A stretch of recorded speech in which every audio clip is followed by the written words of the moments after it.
বিলালের চেহারাটা শুধু নূরে চমকায়, কালো মানুষ।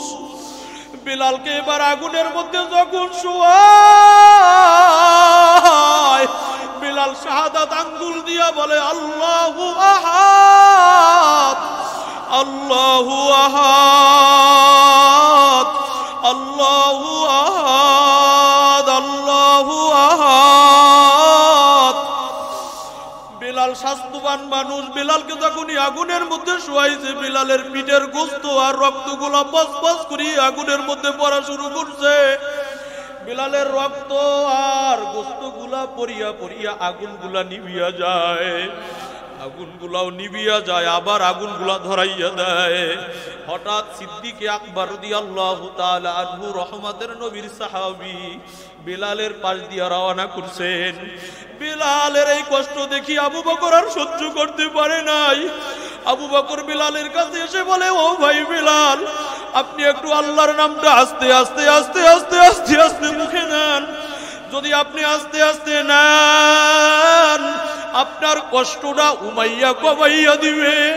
এই বলিয়া আবু বকর রাদিয়াল্লাহু তাআলা আনহু তার কাজের মধ্যে চলে গেছেন। ফিরতি পথে আবার আবু বকর রাদিয়াল্লাহু তাআলা আনহু বিলালের কাছে হাজির হইছেন। এবার দেখতেছেন আগের তুলনায় বিলাল আল্লাহর নাম আরো জোরে নেয়। আবু বকর রাদিয়াল্লাহু তাআলা আনহু এবার একটু অভিমানের সুরে বলতেছেন, হে বিলাল, আপনাকে তো বলছিলাম আল্লাহর নামটা একটু আস্তে আস্তে নেন, কিন্তু আপনি তো আগের তুলনায় আল্লাহর নাম আরো জোরে নেওয়া শুরু করছেন। বিলাল রাদিয়াল্লাহু তাআলা আনহু ডাক দিয়া বলতেছেন, ও আবু বকর, আপনি রাগ করবেন না, আপনি আমার রাসূলের প্রিয় সাহাবী। আমার রাসূল আপনাকে বড় মহব্বত করে আর ভালোবাসে। উমাইয়া আমাকে যত শাস্তি দেয় না কেন, আমি আল্লাহু আহাদ বলার পরে এই শাস্তিকে আমি শাস্তি মনে করি না। আল্লাহু আকবার, এই শাস্তি আমার কাছে কোনো শাস্তি নয়। আমি ওদের শাস্তিকে বৃদ্ধা আঙ্গুলে দেখাইছি। ওরা আমাকে যতই শাস্তি দেয় না কেন, আমি আল্লাহু আহাদ বলার সঙ্গে সঙ্গে শাস্তিকে কোনো শাস্তি মনে হয় না। ওরা আমাকে শাস্তি দিয়া যেই পরিমাণ কষ্ট না পেয়েছে, আমি আল্লাহু আহাদ বলার কারণে তো তার চেয়ে হাজার হাজার গুণ বেশি কষ্ট ওদের কলিজার মধ্যে আল্লাহ দিয়া দেয়। ওদের কলিজা ইয়া আইয়ুহাল্লাযীনা আমানু উদখুলু ফিস-সিলমি কাফা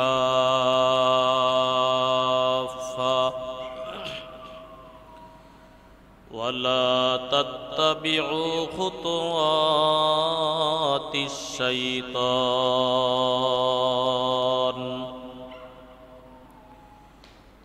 ইন্নাহু লাকুম আদুউম মুবিন।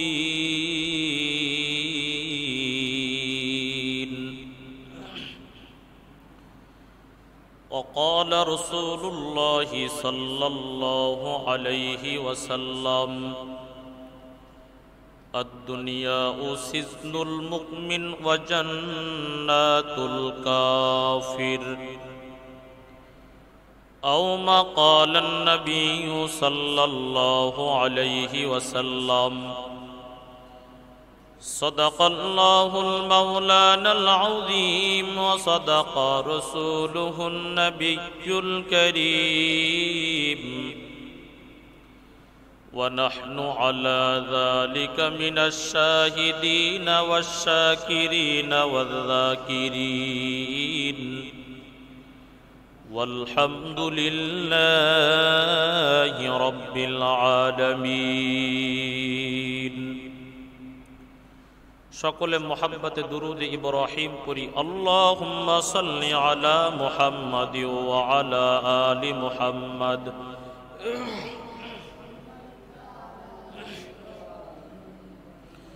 ওয়া আলা আলি ইব্রাহিম ইন্নাকা হামিদুম মাজিদ। اللهم بارك على محمد وعلى آل محمد كما باركت على إبراهيم وعلى آل إبراهيم إنك حميد مجيد মুআজ্জাজ মুকাররম হযরতুল উলামা কিরাম,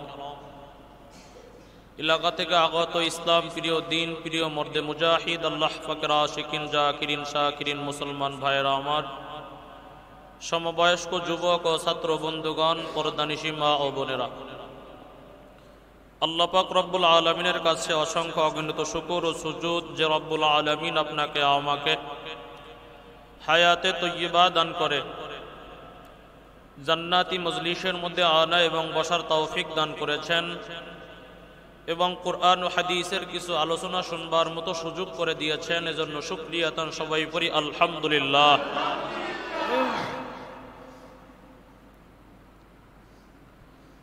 আমি আপনাদের সম্মুখে পবিত্র কুরআনুল কারীমের একখানা আয়াতে কারীমা তেলাওয়াত করেছি। সরদারে দো আলম রসুল আরবি আখিরি পয়গম্বর মুহাম্মদুর রাসূলুল্লাহ সাল্লাল্লাহু আলাইহি ওয়াসাল্লামের মুখসৃত বাণী পবিত্র হাদিস শরীফের একটা হাদিস আমি তেলাওয়াত করেছি। আল্লাহ যদি কবুল ও মঞ্জুর করেন, আয়াত ও হাদিসের আলোকে কিছু কথা আমাকে বলবার এবং আপনাদেরকে শ্রবণ করার তৌফিক আল্লাহ রাব্বুল আলামিন আমাদের সকলকে দান করেন। সকলে পড়ি আমিন। কথা বেশি লম্বা হবে না, খুব সংক্ষেপ হবে। যেই কথাগুলো বলবো দিলের কান দিয়া আমলের নিয়াতে শোনার চেষ্টা করবে ইনশাআল্লাহ। আল্লাহ পাক রব্বুল আলামিন বলেন, ইয়া আইয়ুহাল্লাযীনা আমানু, আল্লাহ বলেন হে দুনিয়ার ঈমানদারগণ, উদখুলু ফিস-সিলমি কাফা, তোমরা পরিপূর্ণভাবে ইসলামের মধ্যে প্রবেশ করো। হাদিসের মধ্যে আসছে, রাসূল বলেছেন, আদ-দুনিয়া ও সিজনুল মুমিন ওয়া জান্নাতুল কাফির, বলে দুনিয়াটা হলো মুমিনদের জন্য হাজতখানা, জেলখানা, আর বেঈমানদের জন্য হলো বালাখানা। এই হলো আয়াত ও হাদিসের তরজমা। উল্লিখিত আয়াতে কারিমার মধ্যে আল্লাহ বলেছেন, হে ঈমানদারগণ, তোমরা ইসলামের মধ্যে পরিপূর্ণ প্রবেশ করো। সুআলে মুকাদ্দার হলো,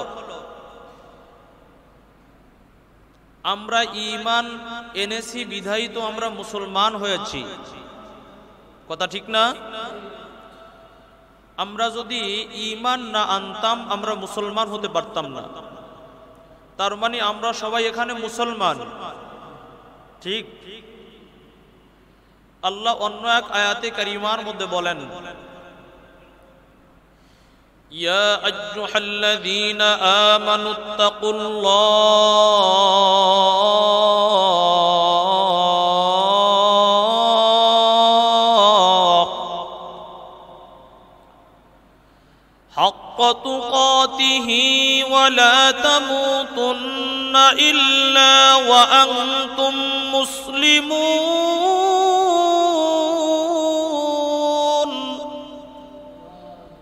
আল্লাহ পাক রব্বুল আলামিন বলেন, হে দুনিয়ার ঈমানদারগণ, তোমরা কেউ ঈমানদার না হইয়া কবরে আসিও না। অন্য আরেক আয়াতের মধ্যে আল্লাহ বলেন, ইয়া আইয়ুহাল্লাযীনা আমানু কামা আমিনু, হে ঈমানদারগণ তোমরা ঈমান আনো। প্রত্যেকটা আয়াতের মধ্যে সুআলে মুকাদ্দার আছে। ঈমানদার এমনিই তো ঈমান এনেছে বিদায়ী তো ঈমানদার হয়েছে, তারপরেও আল্লাহ ঈমান আনার কথা কেন বলেছেন? ঈমানদার তো এমনি ঈমানদার হয়েই কবরে যাবে, তারপরেও আল্লাহ কেন আবার ঈমানদার হওয়ার জন্য বলেছেন? সমস্ত কথার সারমর্ম হলো, যেই পরিমাণ আমাদের ঈমান প্রয়োজন ওই পরিমাণ আমরা ঈমানদার হতে পারি নাই।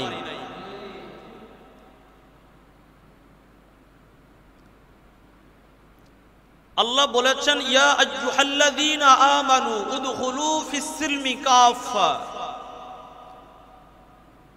বলে তোমরা পরিপূর্ণ ইসলামের মধ্যে প্রবেশ করো। পরিপূর্ণ এই আয়াতে কারিমা হযরত আব্দুল্লাহ ইবনে সালাম রাদিয়াল্লাহু তাআলা আনহুর শানে নাজিল হয়েছেন। আব্দুল্লাহ ইবনে সালাম রাদিয়াল্লাহু তাআলা আনহু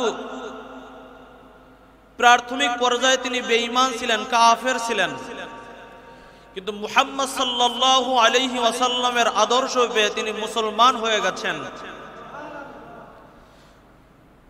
মুসলমান হওয়ার পরে আব্দুল্লাহ ইবনে সালাম রাদিয়াল্লাহু তাআলা আনহু যখন কাফের ছিলেন, ইয়াহুদি ছিলেন, ইয়াহুদি ধর্মের মধ্যে উটের গোশত খাওয়া জায়েজ ছিল না। কি ছিল না? জায়েজ ছিল না। তিনি যখন মুসলমান হয়েছেন তখন তিনি উটের গোশত খাওয়া জানতেন হালাল, কিন্তু খেতে ভক্তি হতো না। কি হতো না? কিন্তু তিনি জানতেন কি হালাল, কিন্তু খাইতে ভক্তি হতো না। আল্লাহ এবার আয়াতে কারিমা নাজিল করেন ইয়া আইয়ুহাল্লাযীনা আমানু উদখুলু ফিস-সিলমি কাফা ওয়ালা তাত্তাবিউ খুতুওয়াতিশ শাইতান। আল্লাহ বলতেছেন এ দুনিয়ার গোলাম, ও আব্দুল্লাহ ইবনে সালাম, তোমার শুধু জানলেই হবে না উটের গোশত খাওয়া হালাল, তোমার খেয়ে প্রমাণ করে দেওয়া লাগবে যে উটের গোশত খাওয়া হালাল। কি খেয়ে কি করা লাগবে? প্রমাণ করা লাগবে। এজন্য ঈমানদার পরিপূর্ণ হওয়া লাগবে। ঈমানদার কথা বলেন, পরিপূর্ণ হওয়া লাগবে। আমরা ওয়াজ নসিহত তো প্রতিনিয়তই শুনি, শুধুই আমাদের মধ্যে কি নাই? আমল নাই। কি নাই? আমল নাই। আজকের আলোচনার মূল বিষয় হলো ঈমান। আমাদের মূল যেই দৌলত, দৌলতের নামই হলো ঈমান। কি বলেন? ঈমান হলো আমাদের মূল পয়েন্ট। একজন মানুষের প্রাথমিক পর্যায়ের মূল পুঁজি হলো কি? ঈমান। যার ঈমান নাই তার ব্যাপারে আমাদের কোনো কথাই নাই। কি কথা ঠিক না? ঈমান তিন জিনিসের নাম। কয় জিনিসের নাম বলেন? এক নম্বর হলো ইকরার বিল লিসান, মুখস্থ করেন, বলেন ইকরার বিল লিসান। দুই নম্বর তাসদিক বিল জিনান। তিন নম্বর হলো আমাল বিল আরকান।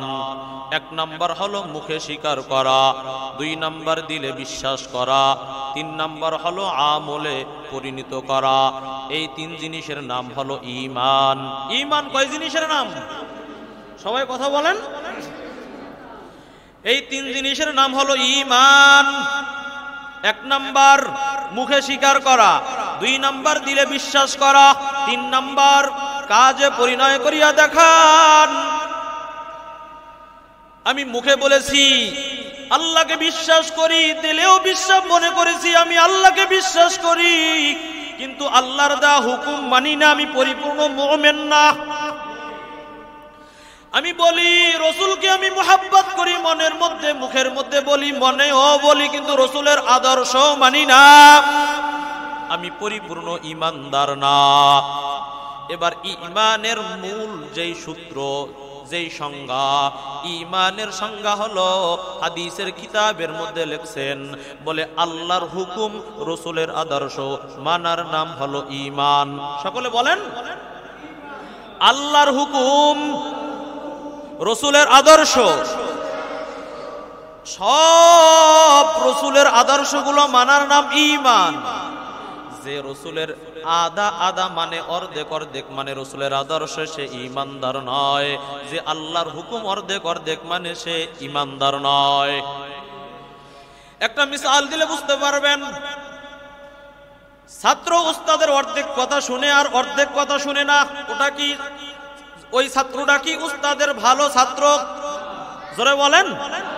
সন্তান বাবার সব কথা শুনে না, অর্ধেক শুনে অর্ধেক শুনে না, ওটা বাবার নেক সন্তান হতে পারে না।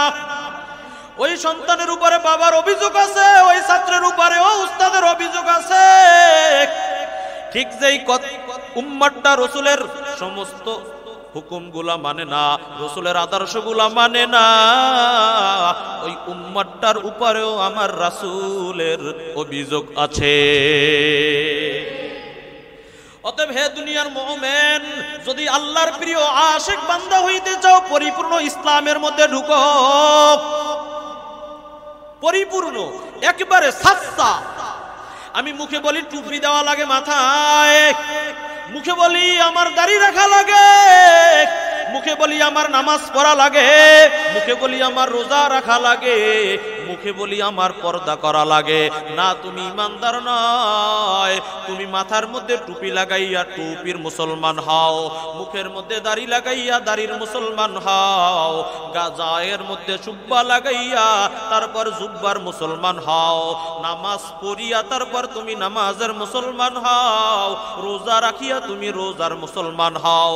শুধু মুখে বলবা আর দিলে বলবা, আমল করবা না, তাহলে তুমি পরিপূর্ণ ইমানদার হতে পারবা না। ইমানদার হওয়ার জন্য কয় সূত্রের কথা বলেছি? জোরে বলেন। এবার মূল আলোচনার মধ্যে ঢুকি। আল্লাহ তার পয়গম্বরকে জানাইয়া দেয়, ও পয়গম্বর, আপনি আপনার উম্মতদেরকে জানাইয়া দেন, হুয়াল্লাহু আহাদ। বলেন, কুল হুয়াল্লাহু আহাদ, আল্লাহুস সামাদ, লাম ইয়ালিদ ওয়া লাম ইউলাদ ওয়া লাম ইয়াকুল লাহু কুফুয়ান আহাদ, লা জিদ্দা ওয়া লা নিদ্দা ওয়া লা হাদ্দা লিমাওলা, لا زد ولا ند ولا حد لمولى، الآن كما كان ولم يلق زوالا، الآن كما كان ولم يلق زوالا، لا شبه ولا مثل ولا كفر لمولى، لا ولد ولد لا عم وخالا، لا ولد ولد لا عم وخالا। সকল ক্ষমতার মালিক কে?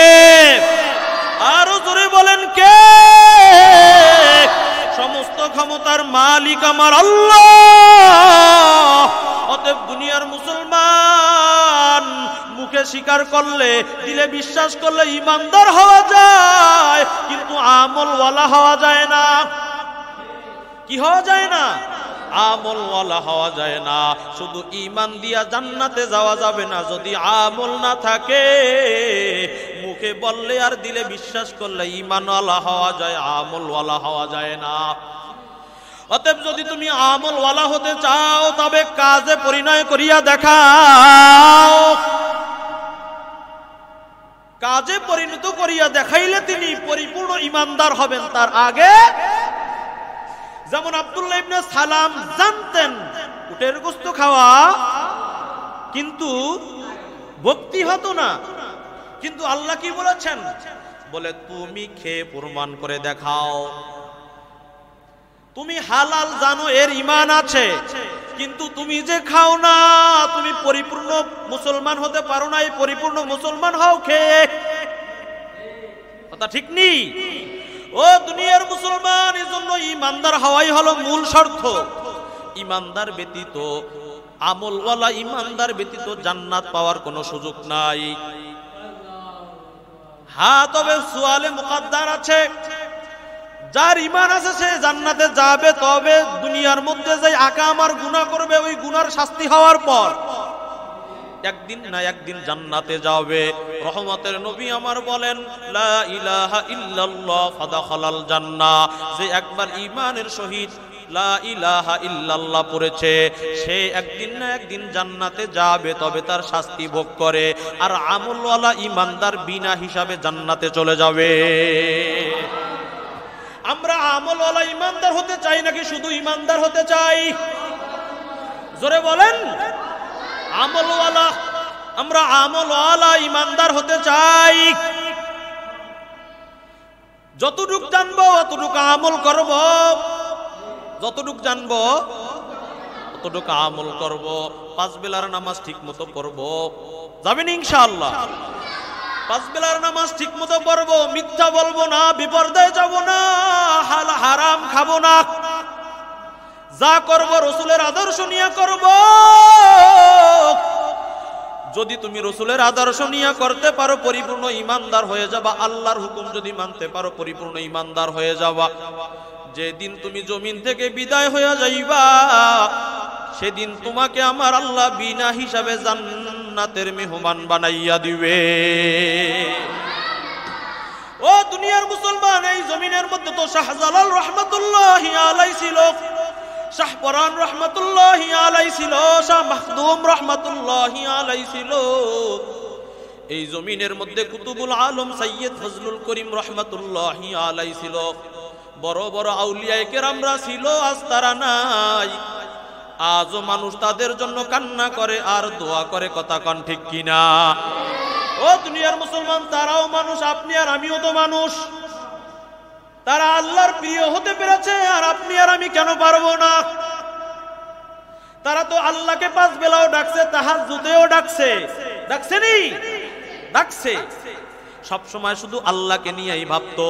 এজন্য আমার আল্লাহ ডাক দিয়া বলে, যেই বান্দাটা আমার হতে চায়, আমি ওই বান্দাটার হয়ে যাই। আপনি আর আমি তো দলের পিছে দৌড়াই, শুধু দল আর আমার নেতা আসেনি। ও দুনিয়ার মুসলমান, আপনি আওয়ামী লীগ করবেন বাধা নাই, বিএনপি করবেন বাধা নাই। আপনার ঈমান যেমন আপনার দলও তেমন।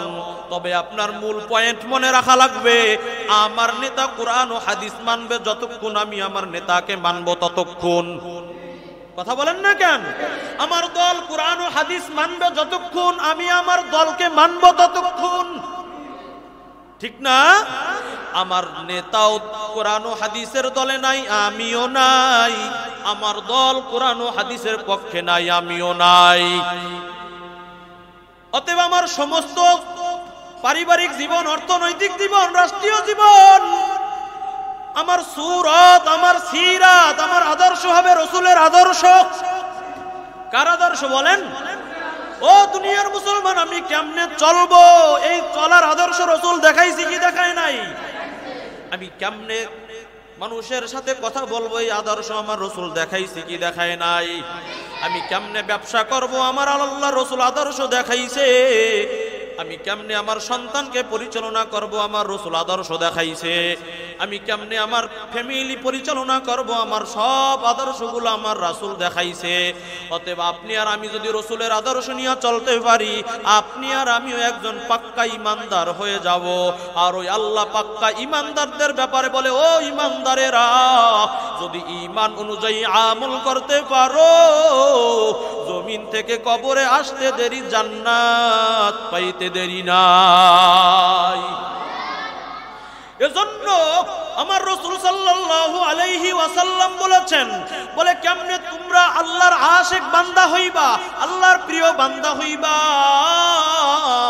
আমার আল্লাহ পাক রব্বুল আলামিন নবী মুহাম্মদুর রাসূলুল্লাহকে জানাইয়া দেয়, ও পয়গম্বর আপনি জানাইয়া দেন, আপনার উম্মতরা যেন বলে আল্লাহু আহাদ, আমার আল্লাহ এক। আমার আল্লাহ লাম ইয়ালিদ ওয়া লাম ইউলাদ, আমার আল্লাহর ছেলে নাই, মেয়ে নাই। ওয়া লাম ইয়াকুল লাহু কুফুয়ান আহাদ, আমার আল্লাহ কার থেকে জন্মগ্রহণ করেন নাই, কাউকে জন্ম দেয় নাই। আমার আল্লাহ নিরাকার। কি আমার আল্লাহর পরিচয়? আল্লাহর পরিচয় যদি পাইতে চাও মুমিন, তুমি ডাইনে বিমে সামনে পিছনে যেদিকেই তাকাইবা সেদিকেই আল্লাহর পরিচয় পাওয়া যায়। ডাইনে তাকাইবা আল্লাহর পরিচয় পাওয়া যায়, বামে তাকাইবা আল্লাহর পরিচয় পাওয়া যায়, সামনে তাকাইবা আল্লাহর পরিচয় পাওয়া যায়। আসমানের দিকে তাকাইলে আল্লাহর পরিচয় পাওয়া যায়, রাত্রের দিকে তাকাইলে আল্লাহর পরিচয় পাওয়া যায়, দিনের দিকে তাকাইলে আল্লাহর পরিচয় পাওয়া যায়। তারপরেও যদি রবের পরিচয় না পাও, তুমি তোমার আপন ভাই বোনদের দিকে তাকাইয়া দেখো আল্লাহর পরিচয় পাওয়া যায়। যায় কি যায় না? তেলের মেশিন থেকে তেলই আসে, কথা কন না কেন? ও দুনিয়ার মুসলমান, আমার মা আর আমার বাবা তো এক আলাদা না, অতএব আমার মা নামক মেশিন থেকে তো একরকম সন্তান আসার কথা। অতএব দেখা যায় আমার ভাইয়ের সাথে আমার ভাইয়ের চেহারার মিল পাওয়া যায় না, বোনের মিল পাওয়া যায় না, ঠিক এমনকি আঙ্গুলের ছাপটাও মিলে না। এই কুদরত কার? আরো জোরে বলেন না কার? ও দুনিয়ার মুসলমানের জন্য ইমানদার হও। কেমন ইমানদার হইবা? রাসূলের সাহাবীদের দিকে তাকাও। রাসূলের সাহাবী ছিল হযরত বেলাল রাদিয়াল্লাহু তাআলা আনহু। যদি ইমানদার হইতে চাও বেলালের দিকে তাকাইলে ইমানদার হওয়া যায়। পয়গম্বরের সাহাবী হযরত বেলাল রাদিয়াল্লাহু তাআলা আনহু কিতাবের মধ্যে লিখেছেন, বিলালের মতো এই রকম অসুন্দর মানুষ জমিনের মধ্যে আর দ্বিতীয় কেউ নাই। দেখতে যেমন কালোর কালো, চেহারাও দেখতে সুন্দর না, কণ্ঠের সুরও সুন্দর না, নিচের ঠোঁটটা এত ভারী নিচের মধ্যে ঝুলিয়া গেছে, কথা বলে কথাও সুন্দর মতো মুখ থেকে আসে না, তোতলা। কি ও দুনিয়ার মুসলমান, কিন্তু বিলালের পাওয়ার কেমন? যদি বিলালের আলোচনা সারা রাত করিয়া করি শেষ হবে না। তবে যদি বিলালের জীবনী কোনো মানুষ পড়ে আর শুনে, সে পরিপূর্ণ ইমানদার হওয়ার জন্য যথেষ্ট। কেমন বেলাল? একদিন বেঈমানেরা মুহাম্মদ নবীকে বলে, ও নবী মুহাম্মদ, আমরা আপনার সাথে মুযাকারা করতে চাই আপনার ধর্ম ইসলাম নিয়ে। যদি আপনি আমাদেরকে আপনার ধর্মকে পরিপূর্ণ বুঝিয়ে বলতে পারেন, আমরা কালেমার রশি লাগাইয়া মুসলমান হয়ে যাব। সুবহানাল্লাহ কইতেন না? কিন্তু শর্ত হলো যে এই মজলিসের মধ্যে আমরা বসবো, ওই মজলিসের মধ্যে আপনার বেলাল থাকতে পারবে না, খাব্বাব থাকতে পারবে না, আপনার খাদেম জায়েদ থাকতে পারবে না। এদের মতো ছোট ছোট ছোট ফ্যামিলির ছোট বংশের গোলাম আমাদের কাছে থাকতে পারবে না। আপনি এদেরকে দূরে সরাইয়া আমাদের সাথে বসতে হবে। রহমতের নবীও সিদ্ধান্ত নিলেন, হ্যাঁ তবে সমস্যা কি? যদি তারা কালেমা পড়ে মুসলমান হয়, ইসলামের একটু হইলেও শক্তি হবে। রহমতের নবী সিদ্ধান্ত নিয়ে ফেলাইছে। আল্লাহ জিবরাইল পাঠাইয়া বলেন, ও নবী, দুনিয়ার সব বেঈমানেরা যদি একত্রিত হয়, আমার বেলালের পায়ের ধুলারও সমতুল্য হবে না। কেমন বেলাল? রহমতের নবী বলেন, আমি গেলাম মেরাজের মধ্যে যাওয়ার পর আরশে আজিমের মধ্যে হাঁটতেছি, আরশে মুহাল্লার মধ্যে আর কেউ নাই, আমি পায়ের আওয়াজ শুনতেছি। আমি প্রশ্ন করলাম, কার পায়ের আওয়াজ শোনা যায়? কার পায়ের আওয়াজ? আমাকে ফেরেশতা ডাক দিয়া বলেন, এটা আর কারো পায়ের আওয়াজ না, এটা হলো জমিনের আপনার বেলালের পায়ের আওয়াজ। রহমতের নবী মিরাজ থেকে চলে আসলেন, সব সাহাবায়ে কেরাম মসজিদে নববীর মধ্যে বসা। বেলাল রহমতের নবীর কাছে আসে না কেন? বেলালকে দেখতে সুন্দর লাগে না। আমার রহমতের নবীর ডানে আবু বকর, ওসমান, আলী বসা, বেলাল পিছনে বসা। রহমতের নবী মসজিদের মিম্বারে এভাবে বসলেন, আর রহমতের নবী বসেই বললেন, ও সাহাবায়ে কেরাম, আপনারা একটু রাস্তা বানাইয়া দেন, আমার কাছে একটু আমার বেলালকে আসতে দেন। রাস্তা বানাইয়া দিল। বেলাল রহমতের নবীর মিম্বারের কাছে হাজির। যখনই রহমতের নবীর সামনে আইসা দাঁড়াইল, নবী আমার বিলালের খপ করিয়া হাতটা ধরিয়া ফলাইছে। নবী আমার বলে, ও বিলাল, আজ আমার সমস্ত সাহাবায়ে কেরামদের সামনে একটা কথা বলবি। জমিনে এমন কি আমল করো যেই আমলের কারণে জমিনে হাঁটো, তোর পায়ের আওয়াজ আসমানে শোনা যায়। বিলাল রাদিয়াল্লাহু তাআলা আনহু কান্না করে আর বলে, ও নবী, আমি তো ছিলাম জাহান্নামের আসামি। আমি আপনার কাছে এসে কালেমা পড়ে মুসলমান হইয়া আজ আমি আল্লাহকে চিনেছি, আপনাকে চিনেছি। আমি তো জানি না কোন আমলে আমার আল্লাহ খুশি। হঠাৎ জিবরাইল এসে বলে, ও নবী, এটা আপনার বেলালের ভারী কোনো আমল না। আপনার বেলাল প্রতিদিন একটা আমল করে। সে প্রতিদিন ওযু বানাইয়া মসজিদে নববীর মধ্যে ঢুকিয়া 2 রাকাত তাহিয়াতুল ওযু নামক নামাজ পড়ে। এই তাহিয়াতুল ওযু নামক নামাজ পড়ার কারণে আল্লাহ তার আমলে এই পরিমাণ বরকত দান করেছে। কে সেই বিলাল? বিলালের পরিচয় কি? বিলাল মক্কার কোনো বিলাল না, মদিনার কোনো বিলাল না। বিলালের বাসা হইল আফ্রিকা। কোথায়? আফ্রিকার জঙ্গলের বিলাল। বাবাও গোলাম, ছেলেও গোলাম, গোলামের বাচ্চা গোলাম, গোলামের বাচ্চা গোলাম। তৎকালীন যুগের সবচেয়ে বড় বেঈমান উমাইয়া ইবনে খলফ।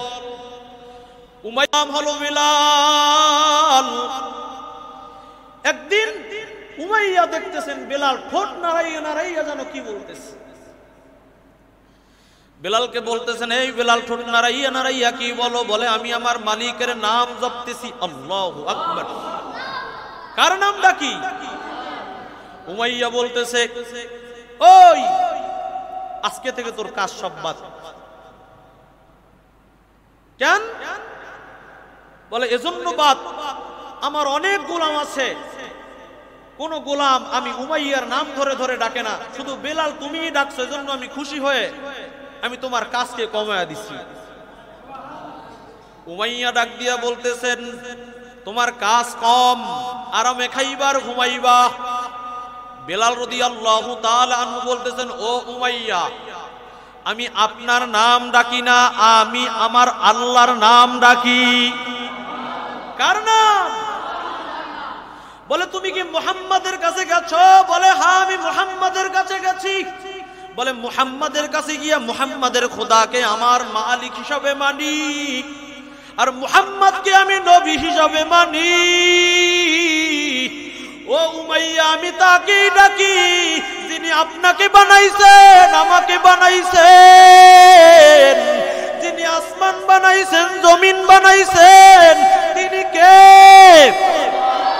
আরো জোরে বলেন, আল্লাহু লা ইলাহা ইল্লাহু আলিমুল গায়বি ওয়াস শাহাদাতি হু আর-রাহমানুর রাহিম।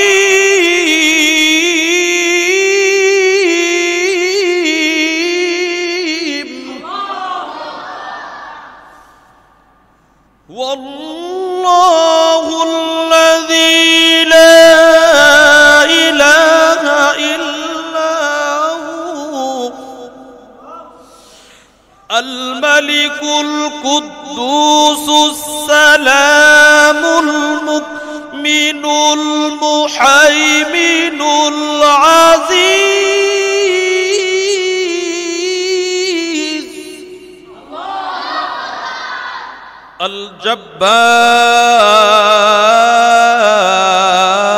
الجبار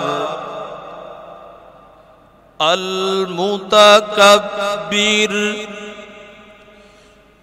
سبحان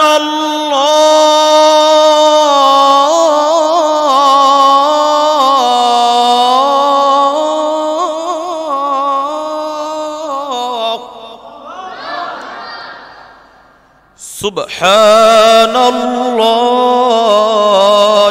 عما يشركون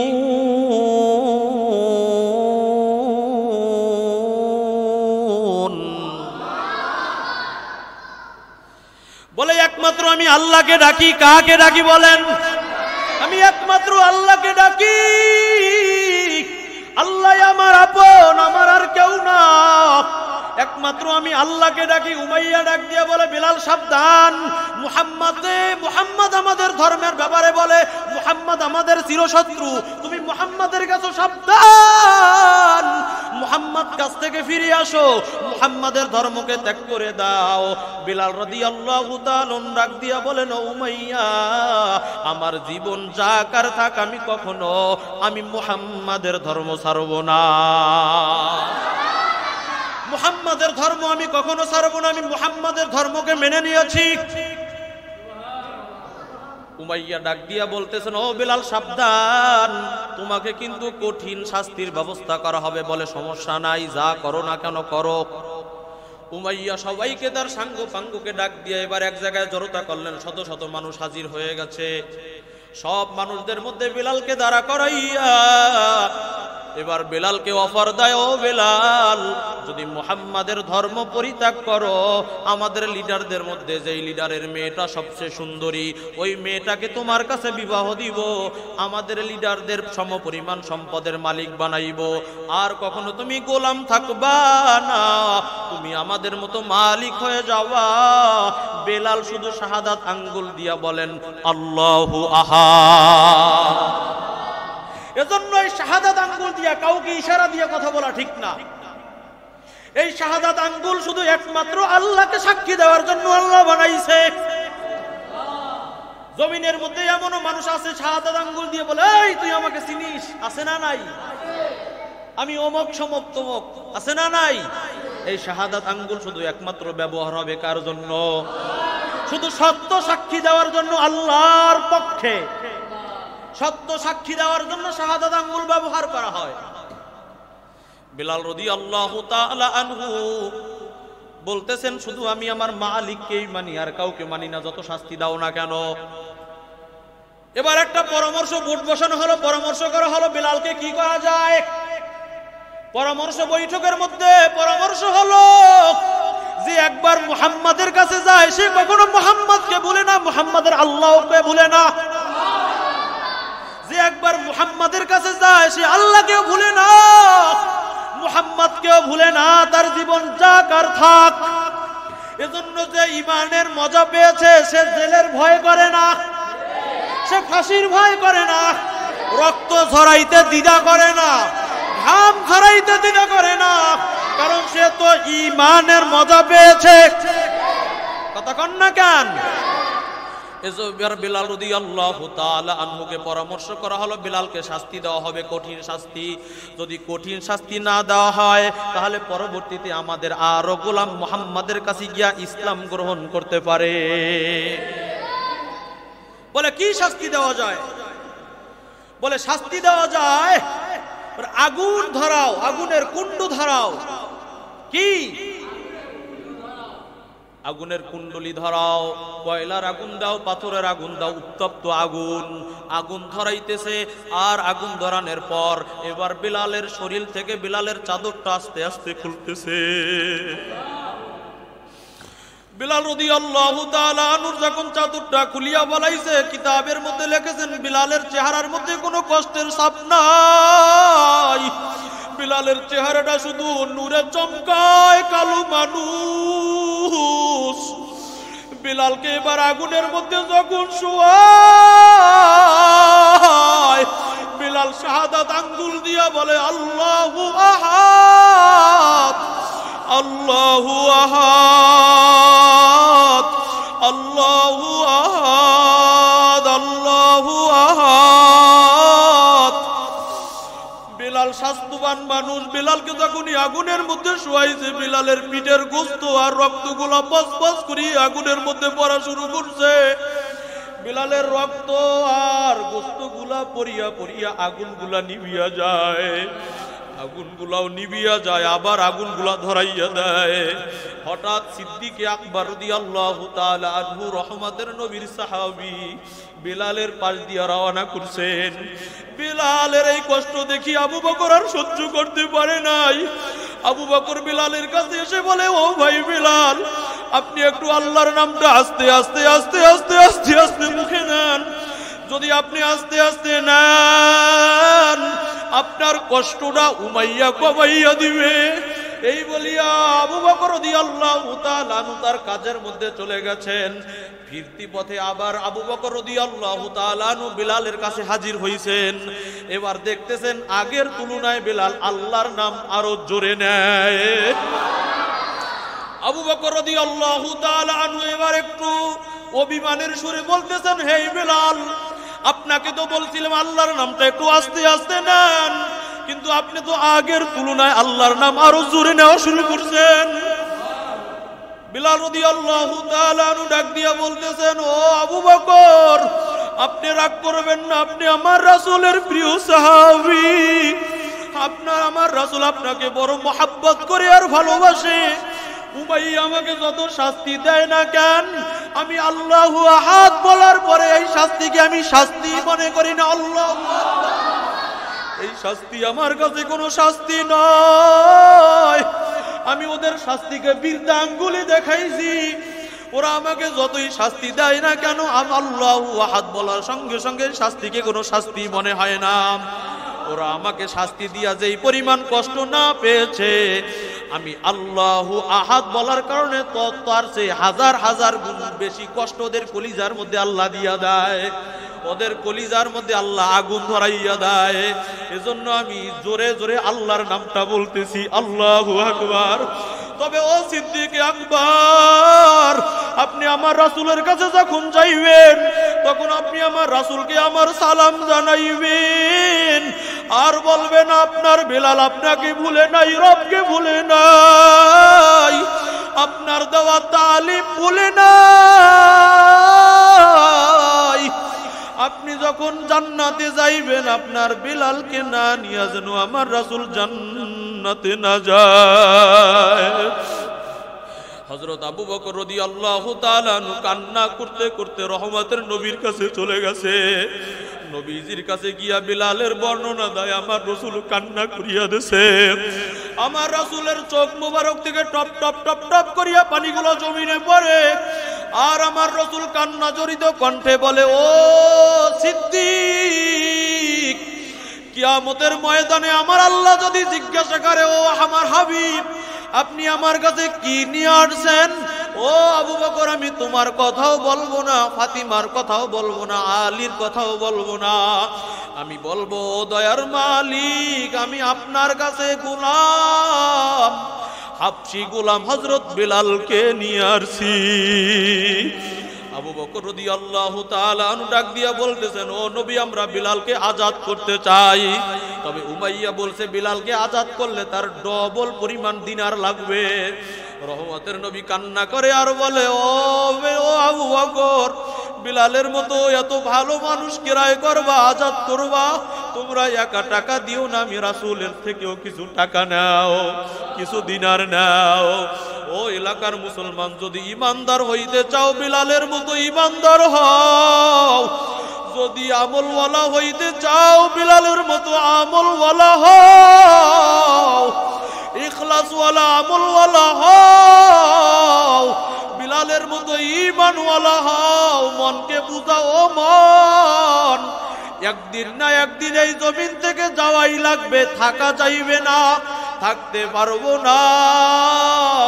জমিনের মধ্যে কত সময় তো নষ্ট করো মাঝে মধ্যে নীরবে, ওই কবরস্থানের বাগানের মধ্যে গিয়া একা একা দাঁড়াইও, আর মনকে বলিও, মন, এই কবরের মধ্যে তো আমার আব্বা জান শুয়ে আছেন। একদিন তো আমার আব্বা আমাকে হাত ধরিয়া ধরিয়া রাস্তার মধ্যে ঘুরছে, বিভিন্ন জায়গায় নিয়ে গেছে।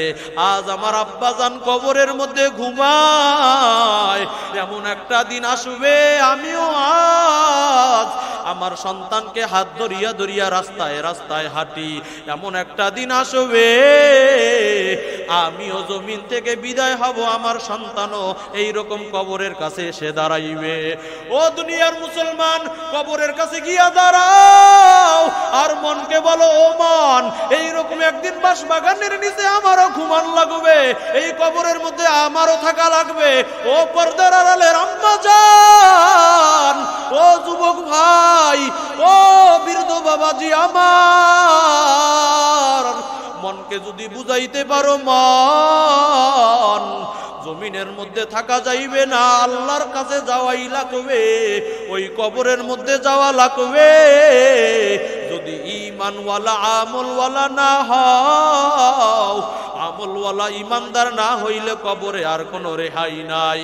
ও দুনিয়ার মুসলমান, জমিনের মধ্যে মামলায় পড়লে আপিল করলে আবার জিতবার আশা করা যায়, কিন্তু কবরের মধ্যে যদি গিয়া একবার ঠকিয়া যাও আর আপিল করিয়া কখনো জিততে পারবা না। আমার রাসূলের সাহাবী ওসমান যুন্নুরাইন ইবনে ওসমান রাদিয়াল্লাহু তাআলা আনহু জমিনের মধ্যে তেমন বেশি কান্না করতেন না, কবর দেখিয়াই তিনি কান্না শুরু করে দিতেন। লোকেরা প্রশ্ন করে, ও ওসমান, আপনি কেন কবর দেখলেই কান্না করেন? ওসমান রাদিয়াল্লাহু তাআলা আনহু ডাক দিয়ে বলে আল্লাহর জান্নাতে যাওয়ার জন্য 5টা মামলা। প্রথম মামলার নাম হলো কবর। যে কবরে নাজাত পাইয়া সামনে চলবে সে আরো 4টায় নাজাত পাইয়া জান্নাতে যাবে, আর যে কবরে যদি বাজিয়া যায় সে আর 4টায় কখনো খালাস পাবে না, আর জান্নাতে যেতেও পারবে না। এজন্য আমি কান্না করি, আমি ওসমান যদি কবরের প্রশ্নের উত্তর না দিতে পারি আমি তো জান্নাতে যাইতে পারবো না। ও এলাকার মুসলমান, এজন্য ঈমানওয়ালা হও, আমলওয়ালা হও, ঈমানওয়ালা হও, আমলওয়ালা হও। যতটুকু ইলম শিখবা ততটুকু আমল করার চেষ্টা করো রে ভাই। কত মনে করছেন বলে আল্লাহর প্রিয় বান্দা হওয়ার জন্য মাওলানা হওয়া লাগে, মুফতি হওয়া লাগে, মুহাদ্দিস হওয়া লাগে? না না, মাওলানাও হওয়া লাগে না, মুফতিও হওয়া লাগে না, মুহাদ্দিসও হওয়া লাগে না। আল্লাহর প্রিয় বান্দা হওয়ার জন্য ঈমানদারও হওয়া লাগে। কি হওয়া লাগে? বলে আমলওয়ালা ঈমানদার হওয়া লাগে। বলেন কি হওয়া লাগে? বলেন আমলওয়ালা ঈমানদার। শুধু ঈমানদারের কোনো দাম নাই, আমলওয়ালা ঈমানদারের দাম আছে। জমিনের মধ্যেও দাম আছে, আল্লাহর কাছেও দাম আছে। আমলওয়ালা ঈমানদার শুধু 5 বেলাই নামাজ পড়ে না, মাঝে মাঝে নফল পড়ার চেষ্টা করে, আসেনি? কেন? বলে এ আমলওয়ালা ঈমানদার। এ শুধু দিদার চায় কার? জোরে বলেন কার দিদার চায়? এই বান্দা শুধু নফল পড়িয়াই থামে না, হামেশা শুধু জিহ্বাটা আল্লাহর জিকিরে নাড়ায়, আছে না নাই? এই বান্দা শুধু জিকির দিয়াই থামে না। যখন রাত্রিবেলা এশা পরে ঘুমায়, গভীর রাত্র যখন হয়, বান্দা আবার তাহাজ্জুদের মধ্যে দাঁড়ায়। তাহাজ্জুদের মধ্যে দাঁড়াইয়া বান্দা ভাবে এখানে আমি আর আমার আল্লাহ ব্যতীত আর কেউ নাই। আল্লাহর সাথে গোপন সম্পর্ক করে তাহাজ্জুদের মাধ্যমে বান্দা 2 রাকাত নামাজ পড়ে এবার মুরাকাবায় বসে। মরার আগে নিজে মরে, অন্তরে অন্তরে ভাবে আমি জমিন থেকে বিদায় হয়ে গেলাম, আমি বিদায় হয়ে গেলাম। ফজরের আজানের পরে আমার নামটা মাইকের মধ্যে এলান করা হবে, অমুকে আর জমিনে নাই। সকাল 8টা বা 9টায় তার জানাজা। সব মানুষগুলা দৌড়াইবে আর আমার বাড়ি এসে হাজির হবে। সব মানুষগুলা আমাকে দেখবে। আমার ছেলে থাকে ঢাকার শহর, আমার মেয়ে থাকে তার শাশুড়ির বাড়ি, জামাই বাড়ি। আমার মৃত্যুর কথা শুনে আমার মেয়েটা দৌড়াইতে দৌড়াইতে আসবে, ছেলেটা দৌড়াইতে দৌড়াইতে আসবে। সব মানুষগুলা কান্না করবে, কান্না করবে ঠিক, কিন্তু বাজারে দৌড়াইবে কাপড় আনার জন্য, কেউ বাস কাটার জন্য দৌড়াইবে, কেউ কবর খোঁটার জন্য দৌড়াইবে, কেউ বা আবার গরম পানি ওই বড়ই পাতা দিয়া কুনুনের মধ্যে ধরাইয়া দিবে, তারপর আমাকে মশারি টাঙাইয়া আমাকে সারা জীবনের গোসলটা দিয়া বিদায় দিয়া দিবে। 3টা কাপড় দিয়া প্যাঁচ লাগাইয়া ওই খাটিয়ার মধ্যে উঠাইয়া মসজিদের কাছে নিয়া আমাকে বলবে, হুজুর তাড়াতাড়ি জানাজা পড়াইয়া দেন। ইমাম সাহেব জানাজা পড়াইবে, ইমাম সাহেব জানাজা পড়াইয়া 4 জন মানুষ আমার খাটটা ধরিয়া কবরের দিকে নিয়ে রওনা করবে। ওই কবরের কাছে নিয়া 2 জন মানুষ লাফ দিয়া কবরের মধ্যে নামিয়া যাইবে। আমার পিঠের মধ্যে 2টা গামছা লাগাইয়া আমাকে ধরাধরি করিয়া কবরের মধ্যে রাখবে। আমাকে কবরের মধ্যে রাখিয়া তাড়াতাড়ি বলবে, বাঁশ দেওয়া শুরু কর, তাড়াতাড়ি বাঁশ দেওয়া শুরু কর। তাড়াতাড়ি বাঁশ লাগাইয়া বলবে, তাড়াতাড়ি কলা পাতা বিছা, তাড়াতাড়ি কলা পাতা বিছাইয়া বলবে, তাড়াতাড়ি মাটি দেওয়া শুরু কর। এ বাবা, আবার সন্তানেরা আমার এত আপন, তারা আমাকে পারাইয়া পারাইয়া মাটি দিবে। 1 দিন 2 দিন 3 দিন কান্নাকাটি করার পর আমাকে ভুলিয়া যাইবে। ওই কবরে আমার হাজার হাজার বছর থাকা লাগবে। এ বাবা, মন রে বুঝাও রে মন, বোঝো আর নাই বোঝো, কবরে যাওয়াই লাগবে। এ বাবা, ওই মরা থেকে আর কখনো রেহাই পাইবা না। এজন্য বাবা, আমলওয়ালা ইমানদার হও। আল্লাহ আপনি আমাদের সকলকে কবুল করেন, বলেন আমিন।